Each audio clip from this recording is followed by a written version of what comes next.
everyone, it's me Emily, and today I'm back with yet another video. This time I'm going to be talking about my March reads, and this is actually such a good reading month for me. I read 10 physical books, which I think is the most books I've read all year so far, like obviously within a month. I've honestly read about 5-6 books in January and then like 3 books in February, so it's looking pretty poor for me, but I read 10 books this month, so life's actually going up. We're going in the right direction. Video, I'm just going to talk about what I liked about this book, what I didn't like about the books, and just generally my overall thoughts and opinions on all the books that I read this month. Let's get into it. Starting off strong, I read God Killer by Hannah Kana this month, and oh my god guys, when I tell you how much I love this book, it's honestly insane. This was honestly maybe my first 5-star reads of the entire year so far. It was so good. I got sent the Broken Violin edition by Harper Voyager, which I am so thankful for, and this book is honestly phenomenal. I was actually hooked from like the first chapter. It's got like different POVs, it's got like found family trope, and I do like good found family trope.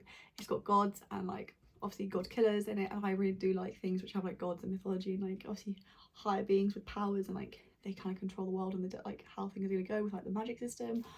Honestly, this book had me in like a chokehold, and when I finished it I was so upset. Like I literally needed the second book like now, but this is a debut. It came out this year, which I'm so thankful that it came out, but the fact that it's a debut, it's written so well. Like if you've never read a fantasy book before and you really kind of want to get into it, I think this is a good place to start. The world building's not too difficult, and then also like the magic system's really easy to understand. But I don't know if that's coming just from me because I read a lot of fantasy books anyway.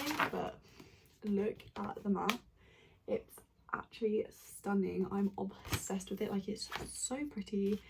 That's why I found it really easy to follow as well. And so the top 10 of like all time fantasy books for me personally. Like it was so good. I can only hope like the sequel lives up to this, because this book was honestly, it had me, and it had me good. Like all the characters are just, they're all very different but all very lovable in their own way, and it's just magical. I truly just explain it as a magical book. Like everyone needs to pick this up. If you haven't read it, please pick this up, it's so good. Then I picked up One for My Enemy by Olivia Blake, and I used to think her name was Olivia Blake because I just chose not to read her actual name. I just assumed it was Olivia. It's Olivive. I know I'm really bad, I don't actually know how to say her name, but this book was so good. Like I've only read the Atlas 6 by her. I've not read other series yet. Get read Alone with You in the Ether or like the Atlas Paradox. I'm really poor. I've only read the Atlas 6, and this was so good. This is obviously an art copy, which I'm thankful for being sent, and it was if you like Romeo and Juliet retellings, which I do, I love literally any retelling, this was a good one. It doesn't follow like the typical storyline. It slightly differs. It's between like obviously rival families, rival witch families, a family of all men, obviously, like a dad with 3 sons, and then a woman with like 7 daughters. It's so good. Like I was obsessed. My heart was breaking throughout the book. It just really caught me in my feels a lot, and it was just heartbreaking in not the way you would expect it to be heartbreaking, which kind of makes sense to people. Like obviously all her books, it has artwork in, and I'm obsessed with it. Like it's just so beautiful, so obsessed. Like I highly recommend this when it comes out. It's so good. People need to go pick up and read this. Actually just read all her works. I know some people either like love her or hate her, which is very weird, but I think most people who hate her is because of not liking the hype personally. You know, people that like they try to go against the hype. That's what I personally think why people don't like her, but it's so good. I really recommend this book to people. I think I gave it 4 stars overall.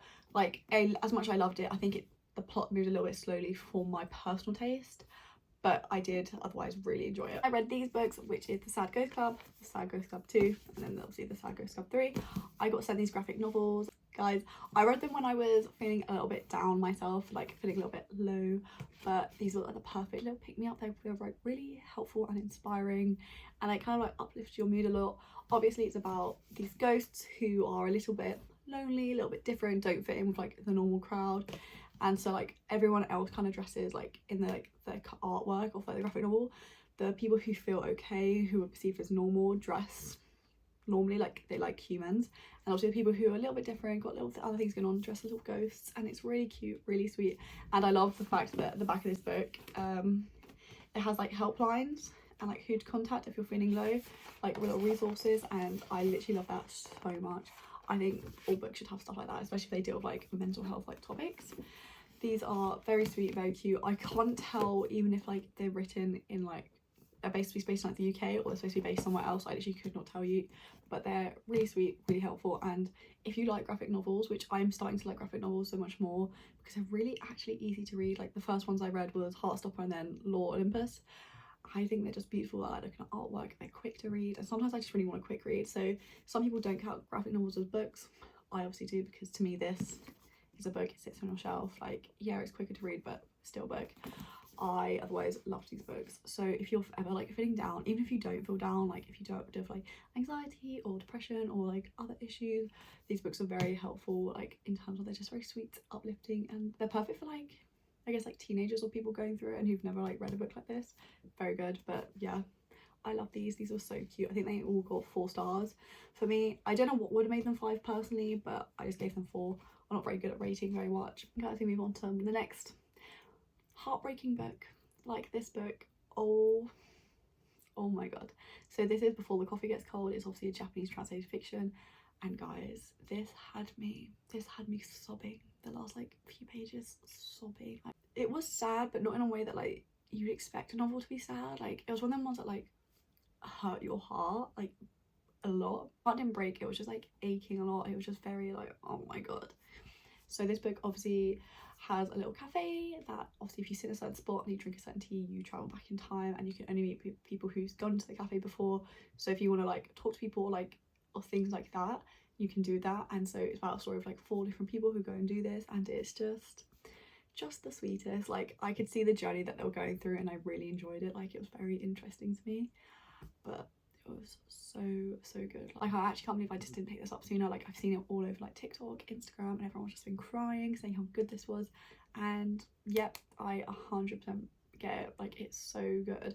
I've got the next 2 books and I'm just sad to like cry again, but I think I'm going to, because this was so like beautifully written. Like, I was actually obsessed with every single part of it, and it's just so short. Like, it's like 200 pages. Like, you can fly through it really easily. Like, and it's just, guys, I'm literally going to recommend this book to literally every single person in my life now, because it was so good. Like, it's one of them books that it obviously has like a moral, and like after when you've read it you're like, oh my god, I understand. It's like one of them books, if you get what I mean. Like, some books are written in terms like not to pass like anything on like meaning or morals or anything like that. They're just like written for fun.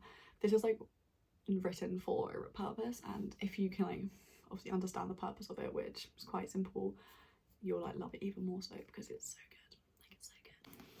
And then moving on, we read the first 4 books in the Heroes of Olympus series by Rick Riordan. I have no idea why I picked these up this month. I just had them for a year and a bit, maybe 2 years, and I decided, why not?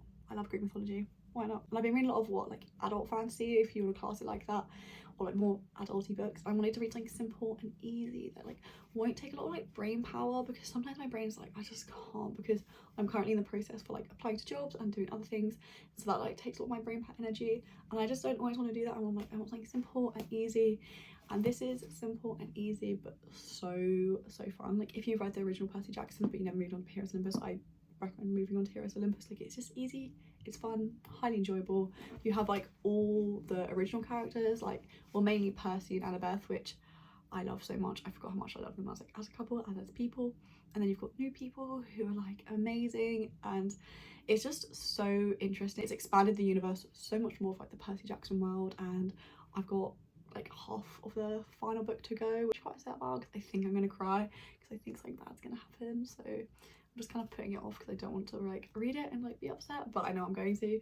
But so far I think I gave Lost Hero 5 stars and the rest like 4 stars, because obviously this was like starting the series again, and I just loved it. Like, I just, new world, like sometimes the first books within a new series are always like the best, because it's like introducing new characters, redoing everything.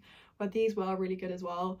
But obviously the stories are a little bit young, but that's the point. Like, that's what I loved it for, because I didn't need, it's like really heavy and long. Like, it just wasn't for me in that time period. Like, I wanted something easy. My brain needs something easy, and this is easy. This is perfection. This is making me excited for the TV show. I'm so excited for the Percy Jackson TV show to come out soon, and or like not even soon, like in a few years, whenever it's coming up. I'm very excited for this.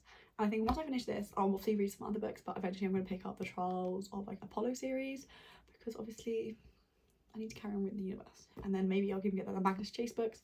I'm just going to keep going through the entire Rick Riordan, like, what's it called, the Riordanverse.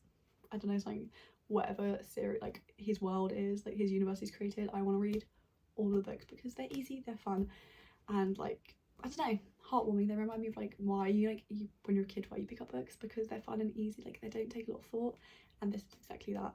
Like some books are really heavy and these aren't, so they're just enjoyable. I'm not very good at describing books of why I like them, reviews and stuff like that, but I think with practice I'm just gonna get better. Like my Goodreads reviews are literally like good, phenomenal, really good, would recommend.